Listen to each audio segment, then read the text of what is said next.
네, 오늘 하나님께서 우리에게 주시는 말씀은 용서에 관련된 말씀입니다. 용서는 기독교에서 매우 중요한 개념이죠. 여러분들 어떻습니까? 살면서 용서를 잘 하는 편이세요? 부부싸움 하면 이 대장님 누가 먼저 이렇게 용서를 구합니까? 네. 네. 네? 성질 급한 사람이 먼저. 그래요, 맞아요. 못 참는 사람이 먼저 푸는 거예요. 살면서 절대로 용서하지 못할 만한 사람이 혹시 있으십니까? 혹시 용서를 받고 싶은데 용서가 되지 않아서 화해가 이루지 못해서 답답한 경험이 있습니까? 기독교에서 용서가 중요한 것은 용서로부터 우리의 신앙이 시작되기 때문에 그렇습니다. 그리고 그것은 단순히 나의 죄를 회개함으로 받는 용서에 국한되는 것이 아니라 내가 용서하는 사람이 되어야 한다라는 것으로 이어집니다.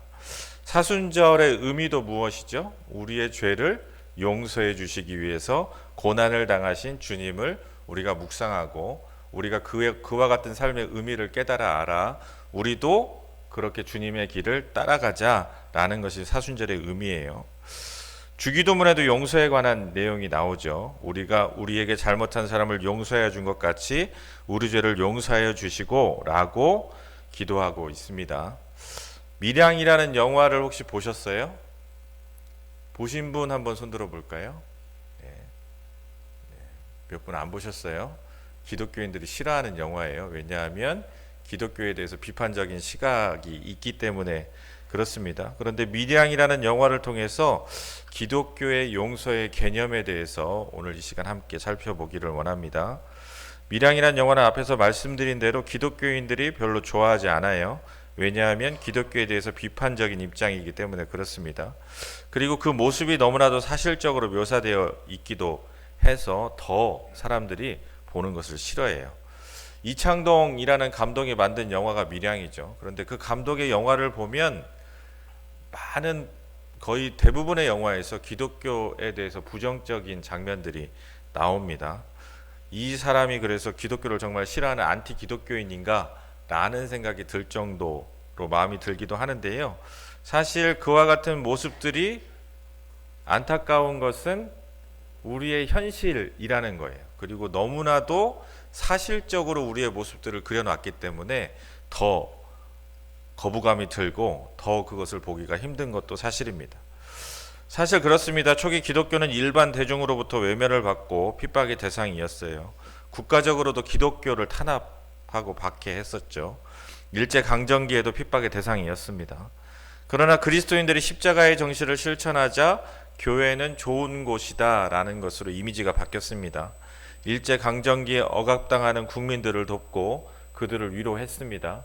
3.1절에 어떻게 했다고 말씀드렸죠? 51분 36초. 네. 3.1 운동 때 기독교인들이 어떻게 했다고 말씀드렸죠? 1%밖에 또 안 되는데 국민에 그런데 적극적으로 나서서 민족의 아픔을 위해서 싸웠다라고 말씀을 드렸어요.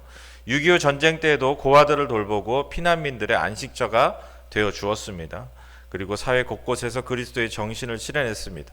그때만 해도 사람들은 교회 가면 좋은 곳, 교회 가면 즐거운 곳, 교회 가면 뭐가 생기는 곳이라고 하면서 사람들이 좋아했어요. 아마 여러분들도 어린 시절에 처음에 교회에 발을 디딘 이유가 뭐예요? 물론 부모님이 믿어서 가신 분들도 있지만 그렇지 않은 분들은 대부분 부활절에 계란 먹으러 성탄절에 초코파이 먹으러 아마 친구들 손에 이끌려 가지고 아마 갔던 경험이 있을 것입니다. 그때는 교회에 대한 거부감이 별로 없었어요. 교회는 좋은 곳이었어요. 그런데 지금은 어떻습니까? 교회는 이기적인 집단이라는 평가를 사람들로부터 받습니다. 물론 억울한 측면도 있어요. 이단들이 기존 기독교의 이미지를 그렇게 나쁘게 만들고 조직적으로 안 좋은 의미를 퍼뜨리기도 하고 또 우리의 모습이 아닌 몇몇 잘못된 목회자나 교회의 모습들이 우리의 이미지를 만들었다라는 억울한 면도 있습니다. 그런데 우리는 우리의 모습을 돌아볼 수 있어야 돼요. 지금 우리가 살아가는 이 시대에 예수님에 대해서 싫어하는 사람은 거의 없습니다. 예수 그리스도의 십자가의 정신, 희생, 사랑의 정신을 싫어하는 사람은 없어요. 다만 문제는 무엇입니까? 예수님의 정신을 지켜야 될 그리스도인들이 예수님을 따르지 않음으로 욕을 먹는 경우가 대부분이다라는 것입니다. 드라마나 영화를 보면 기독교인들이 좋지 않은 이미지로 그려지는 경우가 많습니다. 기독교인으로서 그와 같은 내용을 보면 기분 나쁜 것 또한 사실입니다. 그런데 우리가 잘 생각해 보면 그렇게 영화나 드라마를 대중들에게 만드는 작가들은 자기가 무엇을 의도해서가 아니라 사람들이 어떻게 받아들이느냐를 더 중요하게 생각을 해요. 그러니까 그런 상징으로 기독교를 사용하는 거예요. 왜냐하면 대부분의 사람들이 그와 같은 이미지를 갖고 있기 때문에 그런 것들을 그렸을 때 사람들이 쉽게 공감할 수 있어서 부정적인 일들이 벌어지는 곳을 교회로 표현하는 것입니다. 그러니 우리는 우리의 모습을 돌아보는 것이 훨씬 중요합니다. 만약 대중의 생각이 그렇지 않은데 제작자가 악의적으로 기독교의 이미지를 나쁜 것으로 그린다면 아마 많은 사람들이 공감하지 못하고 그 드라마나 그 영화를 보지 않을 것입니다. 그런데 많은 사람들이 공감하기 때문에 그런 부정적인 소재로 기독교를 사용하고 있는 것 또한 사실임을 우리는 알아야 됩니다. 그러므로 우리는 그리스도의 십자가의 정신을 실현하는 삶을 사는지 스스로를 돌아볼 수 있어야 합니다. 그리고 더 이상 교회가 이기적인 집단이 아니라 예수 그리스도께서 보여주신 사랑과 은혜가 넘치는 내 이웃을 내 몸과 같이 사랑하는 내 이웃을 위해 내 목숨까지 내어주신 그리스도의 이타적인 사랑이 있는 곳임을 우리의 삶으로 보여줄 수 있어야 한다는 것입니다. 예수님은 진정 높이는 것은 우리가 삶에서 예수님을 따라서 예수님이 지신 십자가를 지고 우리가 그 삶을 실천할 때 예수님을 진정 높이는 것임을 우리는 알아야 됩니다. 기독교의 용서의 문제를 이슈화시킨 영화가 바로 밀양이라는 영화인데요. 이 영화는 이렇게 시작합니다. 33살에 남편을 잃은 신혜라는 사람이 아들을 데리고 함께 남편의 고향 밀양으로 내려옵니다. 그녀가 죽은 남편의 고향 밀양으로 내려가 살기로 한 이유는 상처를 치유하기 위해서예요. 남편이 교통사고로 죽었는데 그 교통사고로 죽었을 때가 언제냐면 바람 피우고 돌아오다가 죽은 거예요. 남편이 바람 피웠는데 죽었어요. 그러니 어떻습니까? 이 여인의 마음이 너무 좋지 않겠죠. 그런데 그냥 그것을 묻어두고 살자니 오히려 본인에게 더 힘듦이 다가오기 때문에 차라리 남편을 용서하고 남편 고향에 내려가서 살기로 결정하고 내려온 거예요. 상처투성이인 여성이 그렇게 자신이 살아보려고 남편의 고향으로 내려옵니다. 그래서 피아노 학원을 차리고 새로운 삶을 꾸려나갑니다. 그런데 불행하게도 아이가 납치가 됐어요. 웅변학원 원장, 자기도 잘 알고 있는 피아노 학원 옆에 있는 웅변학원 원장이 자기 아들을 납치한 것입니다. 아들을 찾으려고 그렇게 노력했는데도 불구하고 결국 아들은 죽었고 자기가 알고 있었던 그 웅변학원 원장 박도섭은 감옥에 잡혀가게 돼요. 신혜는 인생의 회의를 느끼며 극한의 슬픔에 치닫게 됩니다. 어떻게 했어요? 여러분들 같아도 그렇겠죠. 아마 견디기 힘들 정도의 극한의 고통이 있을 거예요. 그렇게 아무 정신 없이 미친 듯이 살아갈 때에 약국 김 집사가 그녀에게 찾아가 하나님을 믿어보기를 권유합니다. 신혜는 거부하다가 아들을 잃은 절망감에 길거리를 헤매다가 우연히 교회에 들어가게 됐고 거기서 자신의 마음을 다 토해내면서 기도하는 중에 하나님을 만나게 돼요. 그리고 자기의 아픔들을 이제 다 씻어내고 극복되어서 살아가는 것처럼 보여요. 교회에 굉장히 열심히 출석하고 교회에서 하는 모든 일들에 적극적으로 참여하면서 다시금 활기를 찾고 생명력을 되찾은 것처럼 보입니다. 그렇게 열심히 교회를 다니던 중 성경의 가르침에 따라 자신을 죽인 박도섭을 용서해야겠다라고 마음을 먹고 자신의 교회 목사님에게 찾아가서 자신의 아들을 죽인 납치범 그 사람을 용서하러 가야겠다라고 이야기합니다. 그러자 목사님은 만류해요. 용서라는 것이 그렇게 쉽지 않으니 지금 가지 않는 것이 좋겠다라고 말하는 거예요. 그럼에도 불구하고 신혜는 아니다, 내 아들을 죽인 납치범을 용서해야겠다라고 고집하고 납치범을 찾아가게 됩니다. 그리고 그 사람을 마주하게 돼요. 이제 내가 하나님의 사랑, 하나님의 말씀을 실천하고 그 사람을 용서하고 나는 이 모든 문제로부터 자유해져야겠다라는 마음을 먹고 떨리는 마음으로 그 사람을 기다립니다. 결국 박도섭이 나오게 되고 만나게 돼요. 그런데 참 황당한 일이 벌어집니다. 자기 아들을 죽인 자가 감옥에서 하나님을 만났고 하나님으로부터 자신이 벌써 죄의 용서를 받았다라고 시내에게 이야기를 하는 거예요. 너무나도 평안하고 인자한 얼굴로 하나님께 용서를 받아서 이제 자기는 자유하다. 이제 나는 새로운 삶을 산다 라고 고백합니다. 신의 입장에서 이 사람의 말은 어떻게 들릴까요? 자신이 용서하기도 전에 하나님이 먼저 그를 용서했다고? 아직도 자신은 괴로운데 범인을 하나님께서 사랑으로 용서했고 사랑으로 구원을 주셨고 자유를 누리게 해주셨다라는 것을 시내는 받아들이지 못합니다. 그 이후에 시내는 하나님께 반항하며 삐뚤어진 삶을 살아가게 돼요. 자살을 시도하기도 하고 정신병원에 왔다 갔다 하기도 합니다. 교회에 이렇게 행사가 있는데 몰래 가가지고 거짓말이야 거짓말에 막 노래를 틀고 도망가기도 하고 가장 믿음이 좋은 신실한 그 교회의 장로님을 꼬셔가지고 이렇게 음란한 행위를 하려고도 하고 그래서 하나님한테 항의하고 싶은 거예요. 하나님 그게 맞냐고 따지고 있는 거예요. 기독교인의 용서의 문제를 다룰 때 오늘 본문이 가장 많이 언급되는 본문입니다. 베드로가 예수님께 묻습니다. 7번 용서하면 되는 것입니까? 라고 물어요. 베드로는 자기는 7번까지 용서할 수 있는 사람입니다. 라고 자신의 의를 드러내고 싶었습니다. 사실 그렇죠.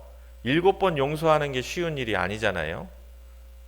똑같은 잘못을 한 2번만 해도 우리는 내가 그렇게 얘기했는데 또 그러냐고 못 참잖아요. 그런데 7번까지 용서해 주는 것도 대단한 용서예요. 그래서 베드로가 그렇게 이야기한 거예요. 그러나 예수님은 베드로의 이와 같은 말에 대해서 뭐라고 말씀하시죠? 7번씩 70번이라도 용서해야 한다라고 말합니다. 즉 한없이 끝까지 용서해야 될 것을 말씀해 주시는 거예요. 우리는 이 말씀을 통해서 누구도 용서해야 한다. 우리는 용서하는 사람이 되어야 된다. 그리스도인들은 용서할 수 있어야 된다라고 배웠습니다. 물론 그리스도인들은 용서할 수 있는 사람이 되어야 돼요. 용서는 기독교에서 아주 중요한 위치를 차지하고 있기 때문에 그렇습니다. 죄사함의 용서가 없으면 우리 중 누구도 거듭날 수 없기 때문에 그렇습니다. 그리고 하나님의 용서는 누구에게나 열려 있고 하나님께서는 모두를 용서해 주시는 분이기 때문에 그렇습니다. 하지만 시내라는 한 여자의 영혼이 깨지게 되는 교도소 면회 장면에서 문제가 된 것처럼 기독교의 용서를 사람들은 너무나도 가볍게 여기는 경향이 있습니다. 그렇게 가벼워진 기독교의 용서에 대해서 이렇게 비판하는 사람이 있습니다. 어떤 남자가 살인을 저지르고 성직자에게 가서 죄를 고백하면 그 성직자는 아주 값싸게 그의 죄를 사해 준다는 거예요. 살인한 사람에게 죄의 사함을 선포하고 그가 헌금하고 아베마리아 기도를 5번 드리면 죄의 문제가 해결된다는 것입니다. 그렇게 죄가 사해지면 살해당한 사람은 그리고 그의 가족은 어떻게 되느냐는 거예요. 만약 이렇게 용서가 이루어진다면 하나님은 피해자의 편이 아니라 범죄자의 편이 된다라고 기독교의 용서를 비판합니다. 물론 극단적인 예이긴 합니다. 하지만 기독교의 용서가 얼마나 가볍게 취급되고 있는지 잘 보여주는 이야기인 거예요. 그런데 이와 같은 극단적인 원리로 사람은 용서의 문제를 대하고 있습니다. 너무나도 쉽게 용서받고 용서하려고 하는 거예요. 시내에게 하나님의 은혜와 용서를 구한 아이를 살해한 박도섭의 태도를 보면 진실로 회개하지 않은 것이 분명합니다. 시내를 대하는 태도는 너무나도 뻔뻔하며 하나님의 사랑과 은혜로 위장해 무책임한 사과를 합니다. 마치 시내에게 자신이 자비를 베푸는 것처럼 말하고 있습니다. 오히려 뻔뻔한 얼굴로 자신은 평온하다, 이제 자신은 자유하다라고 고백하는 것입니다. 그러면 이 상황에서 진정한 기독교의 용서가 이루어지려면 박도섭이 어떻게 했을까요? 그가 감옥에서 성경을 보고 기도하면서 하나님을 만났고 하나님 앞에 죄를 고백했고 자기가 하나님으로부터 죄사함을 받았다라는 믿음이 생겼다 할지라도 하나님의 마음을 안다면 신의 앞에서 자신이 얼마나 큰 죄를 저질렀는지 먼저 용서를 구해야 하는 것이 맞다는 것입니다. 자기의 죄를 진심으로 참회하고 그녀가 당했을 고통을 공감하고 위로하고 자기가 할 수 있는 모든 것을 들여서 자기가 저지른 잘못에 대해서 용서를 구해야 하는 것이 먼저이지, 자기가 하나님으로부터 은혜를 받았고 자기가 하나님으로부터 믿음을 받았고 구원을 받았다라는 말을 하는 것이 먼저가 되어서는 안 되는 것입니다.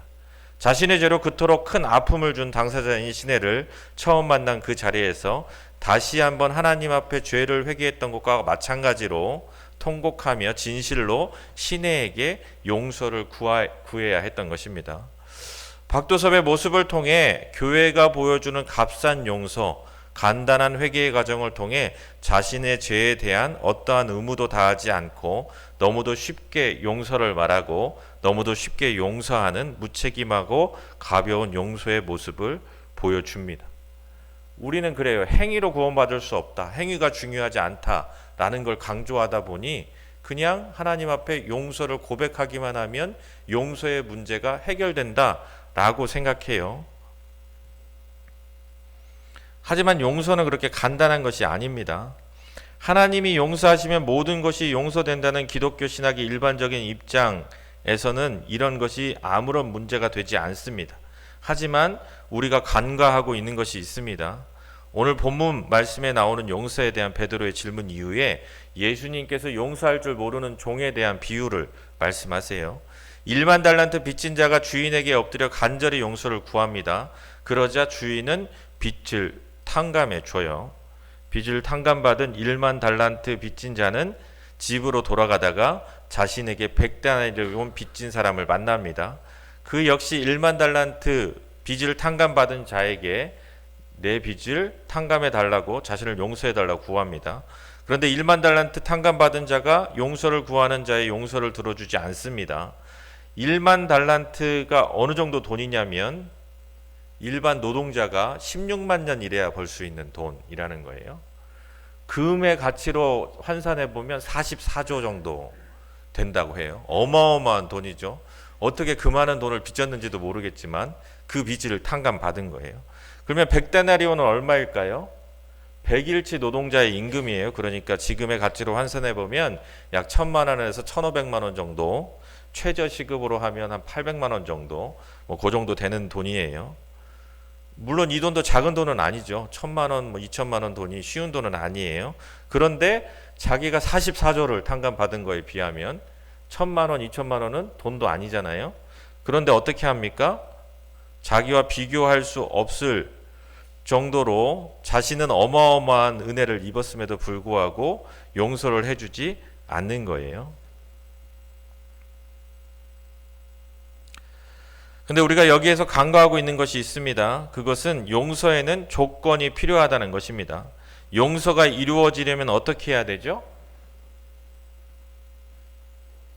용서가 이루어지려면 어떻게 해야 돼요? 용서를 빌어야 용서가 이루어지는 거예요. 잘못한 사람이 내가 잘못했다라고 고백을 해야 용서가 빌어지는 거예요. 그런데 어떻게 고백해요? 영혼 없이 하면 안 되고 진심으로 고백해야 되죠. 진심으로 고백할 때 용서가 이루어지는 것입니다. 마태복음에는 나와 있지 않지만 누가복음에 보면 같은 이야기가 나오는데 17장 3절과 4절 말씀을 보면 너희는 스스로 조심하라. 만일 내 형제가 죄를 범하거든 경고하고 회개하거든 용서하라. 만일 하루에 7번이라도 내게 죄를 짓고 7번 내게 돌아와 내가 회개하노라 라고 하거든 너는 용서하라 하시더라 라고 말씀합니다.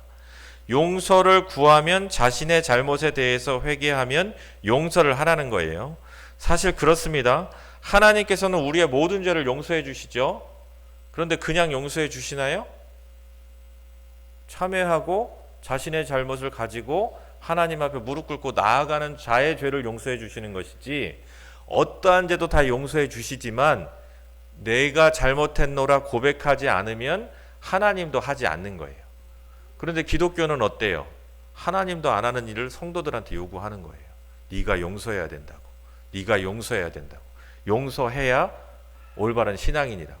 그런데 그 용서가 되지 않는다는 것입니다.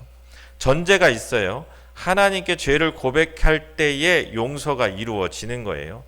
어떻습니까? 세월호 피해 가족들, 이태원 피해 가족들이 아직까지도 내려놓지 못하는 이유가 뭐예요? 제대로 된 용서를 받지 않았어요. 잘못한 사람들이 처벌당하지 않아요. 그러니까 아직도 용서하지 못하고 그것을 내려놓지 못하는 거예요. 우리나라가 일본에 대해서 안 좋은 감정이 있죠. 왜 그렇습니까? 제대로 사과한 적이 없어요. 제대로 피해 보상한 적이 없어요. 그런데 같은 전범국가인 독일 같은 경우에는 어때요? 자기가 잘못한 나라에 가서 수상이 새로 뽑히면 무릎 꿇고 또 사죄하고 또 사죄하고 또 사죄하고 실질적으로 보상하고, 그러니까 어떻게 됩니까? 주변 나라들하고 아주 잘 지내요. 전쟁 범죄에 대한 피해 의식이 미움이 하나도 없어요. 왜 그렇습니까? 용서를 제대로 구했기 때문에 용서할 수 있게 된 거예요. 이처럼 온전한 용서가 이루어지려면 죄에 대한 온전한 고백이 필요한 것입니다. 죄의 대가가 있어야 되는 거예요. 예전에 사역할 때 서울에서 한 권사님이 저한테 찾아와서 기도해달라고 하는 거예요. 밤에 잠을 못 자겠다고 기도해달라고. 왜 그러시냐 그랬더니 시어머니가 자기를 그렇게 괴롭힌대요. 좀 의아했어요. 왜냐하면 거의 80세 정도 되신 권사님이니까 시어머니가 지금 몇 세시길래 아직도 정정하게 며느리를 괴롭힐까라고 생각했어요. 그리고 기도해 드렸어요. 그 권사님은 또 한 3일 지나면 또 와서 또 시어머니가 괴롭힌다고 기도해달라고 그러더라고요. 그래서 그분하고 친한 권사님한테 왜 그러는지 물어봤어요. 물어봤더니 시어머니는 이미 돌아가셨고 젊을 때 엄청나게 거의 하인처럼 괴롭혔다고 하더라고요. 그런데 문제는 뭐예요?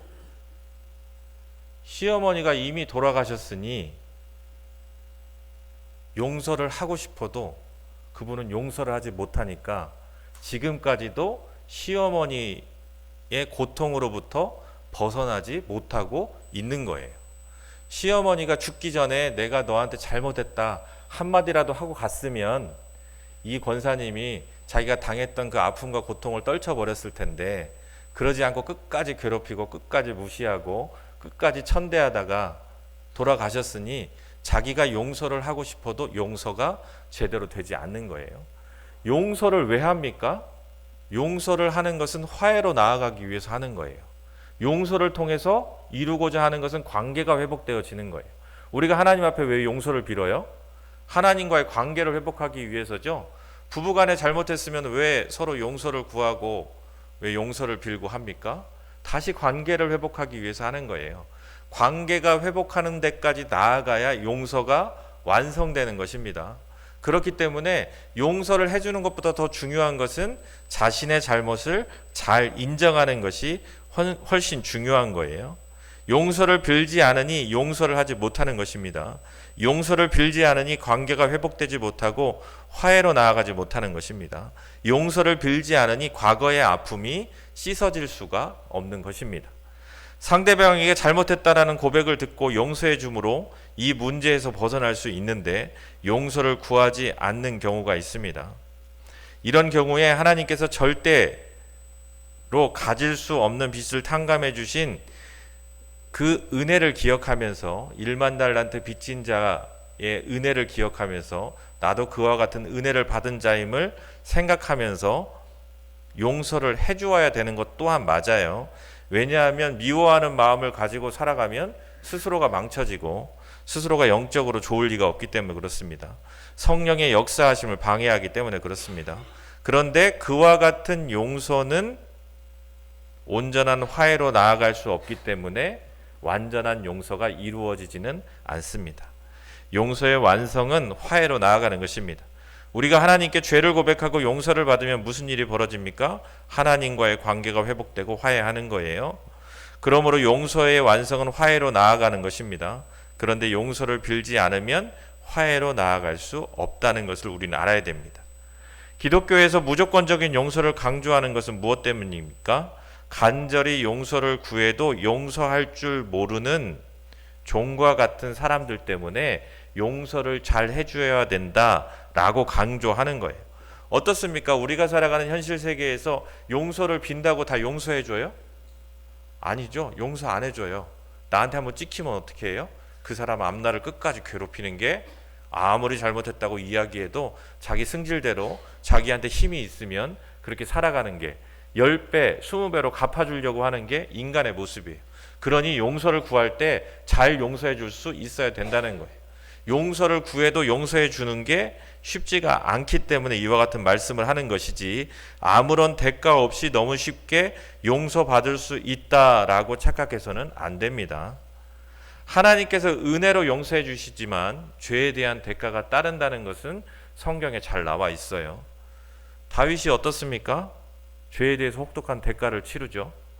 간음한 죄를 범했을 때 자신의 아들이 죽는 아픔을 경험하기도 하고, 피를 많이 흘리는 삶을 살았기 때문에 성전을 건축하고 싶은 꿈이 있었으나 그 꿈을 이루지 못하고, 인구 조사를 했기 때문에 많은 어려움을 겪었다는 것을 성경에서 우리는 볼 수 있습니다.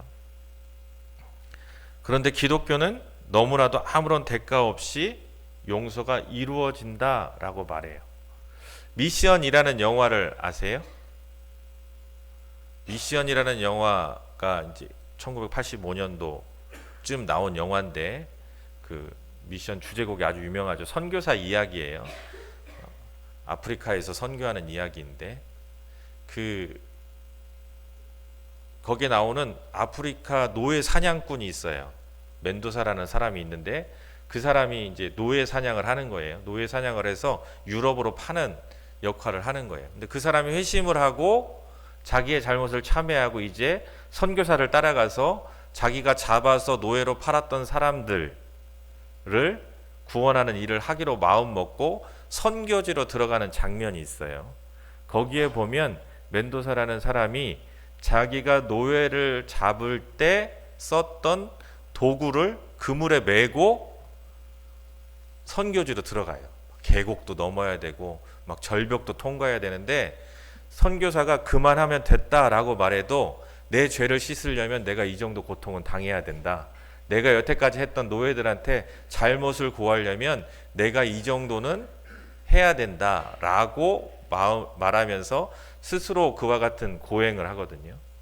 이와 같은 자세가 기독교 신앙인에게 굉장히 필요하다는 거예요. 우리는 너무나도 쉽게 그냥 용서를 구하고 용서가 됐다라고 생각하고 나의 삶은 하나도 바꾸려고 하지 않는다는 것입니다. 이처럼 하나님의 용서는 거저 주어지는 것이 아닙니다. 진정한 회개와 변화된 삶이 필요한 것입니다. 하나님의 용서는 가벼운 게 아니에요. 하나님의 용서는 화해로 나아가는 깊고도 넓은 것입니다. 신학자 몰트만은 용서의 문제에 대해서 이렇게 말합니다. 가해자와 피해자, 억압당하는 자와 억압받는 자로 구분해서 다루어야 한다고 주장해요. 죄를 지은 가해자인 경우에는 자신의 죄를 하나님으로부터 용서받아야 하지만, 피해자의 입장에서는 하나님으로부터만 용서받는 논리는 말이 안 된다는 거예요. 이제껏 기독교가 가해자의 입장에서 용서를 다루어 왔기에 불의와 폭행을 겪어야 했던 수많은 사람들에 대해서 기독교인들이 침묵했다는 것을 지적합니다. 교회가 항상 가해자가 죄에서 구원받는 문제에만 몰두했지, 무고하게 고난을 당하는 피해자의 탄원에 대해서는 귀를 기울이지 않았다는 거예요. 그런데 예수님께서는 가해자의 편이셨습니까? 피해자의 편이셨습니까? 성경을 보면 금방 알 수 있죠. 예수님은 피해자의 편이었어요. 소외된 사람들의 편이었어요. 예수님께서는 그렇게 소외된 자들과 연대하시면서 그들을 위로해 주셨습니다. 피해를 당하고 괴로워하는 자들을 위로하고 일으켜 세워주셨습니다. 인간 이하의 취급을 받던 사람들에게 너희는 하나님이 지으신 귀한 존재임을 알려주시며 그들과 함께 그들을 귀하게 여기며 함께 하셨습니다. 용서의 개념을 들이대면서 너희들을 지금 가해하고 있는 이들을 용서해라 라고 말씀하지 않으셨어요. 오히려 그들을 억압하는 종교 지도자들의 잘못을 깨치고 그들과 싸우셨습니다. 용서를 구하지 않는 이스라엘의 종교 지도자들과 싸우시며 피해받는 자들의 입장을 대변해 주셨어요. 하나님께서 그렇습니다. 상한 갈대를 꺾지 않으시며 꺼져가는 등불을 끄지 않으시는 분이십니다. 그 영혼의 아픔을 누구보다도 잘 아시고 위로해 주시는 분이 바로 하나님이라는 거예요. 몰트만은 이렇게 말합니다. 기독교적 값싼 은혜, 값싼 용서를 말할 거라면 차라리 보복하고 복수하는 것이 낫다라는 거예요. 피해를 입은 사람들은 여전히 고통 가운데 있는데 피해를 준 사람이 먼저 용서를 말해서는 안 된다는 것입니다. 그것은 피해를 받은 사람을 2번 죽이는 것이고 하나님을 기만하는 행위가 된다는 거예요. 여러분, 부부간에도 이렇게 다투고 나시면 어때요? 상황을 모면하려고 대충 사과하면 더 열받잖아요. 그렇죠? 싸움이 더 커져요. 진실한 용서가 이루어져야 되는데 그냥 지금 귀찮으니까 이 시간이 빨리 안 가길 바래서 자기는 용서를 구할 마음이 1도 없는데 미안해. 그러면 더 안 좋잖아요. 진실한 용서를 서로 구할 수 있어야 온전한 관계의 회복이 이루어진다는 것을 알아야 됩니다. 하나님은 반드시 용서해 주십니다. 용서를 구하는 자를 반드시 용서해 주어요. 그러나 죄를 지은 자는 자신의 지은 죄를 다 갚아야 한다는 것을 우리는 알아야 됩니다. 이것은 아이를 살해한 박두섭에게 적용해 보면 시내가 자신을 만나러 왔을 때 박두섭은 이제 내가 용서를 받을 수 있게 되는, 내가 용서를 구하는 용서의 대가를 치르는 시간이 왔구나라고 기뻐해야 되는 거예요. 왜냐하면 시내가 찾아와야 그 일이 이루어지고 그래야 자기가 진짜로 용서를 받게 되기 때문에 그렇습니다. 그래서 박두섭은 시내가 그동안 당했을 고통을 생각하며 진심으로 먼저 그녀에게 용서를 구해야 됩니다. 자신의 잘못을 인정하고 참여해야 됩니다. 이것이 진정으로 하나님께서 용서받는 자들의 자세인 것입니다. 이것이 기독교의 진정한 용서의 모습인 것입니다. 그럴 때 시내 또한 진정으로 용서를 그 사람을 할 수 있게 되는 거예요. 용서하지 못하면 자신의 그 아픈 기억을 놓지 못하게 됩니다. 시내 또한 이와 같은 용서를 구하는 자를 용서해 주는 것을 통해서 자신의 고통으로부터 자유해질 수 있게 되는 것입니다. 이처럼 용서는 용서의 조건이 충족될 때 화해로 나아갈 수 있습니다. 그러므로 우리는 나에게 잘못한 사람을 용서해 주는 것도 중요하지만 용서를 비는 것이 얼마나 중요한지 깨달아 알아야 하는 것입니다. 용서를 빌지 않으면 용서할 수 없습니다. 화해로 나아갈 수 없는 것입니다. 그러니 나의 잘못을 잘 인정할 줄 아는 것이 신앙이 좋은 사람임을 우리는 분명히 알아야 됩니다. 하나님 앞에, 나의 가족들 앞에, 우리 교우들 앞에 나의 잘못을 잘 인정하는 것이 중요한 것입니다. 신앙이 좋은 사람은 완벽한 사람이 아니에요. 신앙이 좋은 사람은 자신의 죄를 발견하고 자신의 죄를 인정하고 무릎을 꿇을 수 있는 사람이 신앙이 좋은 사람인 거예요. 왜냐하면 완벽한 사람은 아무도 없고 죄를 안 짓는 사람은 아무도 없기 때문에 그렇습니다. 그러니 날마다 주님 앞에 참회함으로 나아갈 수 있는 사람이 믿음이 좋은 사람입니다. 그런데 그리스도인들은 그렇지 않은 경우가 참 많아요. 자기 기준으로 판단하고 자기 기준으로 평가하고 절대로 자신의 생각을 굽히지 않으려는 사람들이 많습니다. 그래서 한 목사님이 그렇게 말해요. 목회하기가 참 힘들다고. 세상 사람들은 술이라도 한 잔 먹으면 금방 푸는데 기독교인들은 절대로 한번 싸우면 풀지 않는다고. 차라리 술이라도 먹고 와서 풀었으면 좋겠다고 이야기를 합니다. 하나님의 사랑을 가진 자, 하나님의 은혜를 입은 자들이 그와 같은 사람들보다도 더 못하면 되겠습니까? 예수 그리스도께서 여러분들을 위해서 십자가를 지신 그 고난의 은혜가 그렇게도 값싼 것입니까? 우리의 모든 것을 내려놓을 수 있을 때 우리는 진정한 하나님의 사람들이 될 수 있음을 기억해야 하는 것입니다. 용서를 해주는 것보다 더 중요한 것은 용서를 구하는 것입니다. 나의 잘못을 인정하고 용서를 구할 때 진정 용서가 이루어지고 더 나아가 화해로 나아갈 수 있게 되는 것입니다. 그것이 하늘의 뜻을 이루는 것입니다. 기도를 많이 하고 말씀 많이 듣고 헌금 많이 하는 게 신앙생활 잘하는 게 아니에요. 용서를 구할 줄 아는 사람이 믿음이 좋은 사람, 하늘의 뜻을 이루는 사람입니다. 왜냐하면 하나님의 나라는 관계의 회복을 통해서 이루어지기 때문에 그렇습니다. 하늘의 뜻은 관계의 회복을 통해서 화해가 이루어질 때 나타나기 때문에 그렇습니다. 이 화해를 이루는 우리 한들교회 되었으면 좋겠습니다. 이 화해를 전하는 우리 한들교회 성도님들 되었으면 좋겠습니다. 그렇게 하늘의 뜻을 이루고 하늘의 복을 누리는 저와 여러분 될 수 있기를 주님의 이름으로 소망합니다.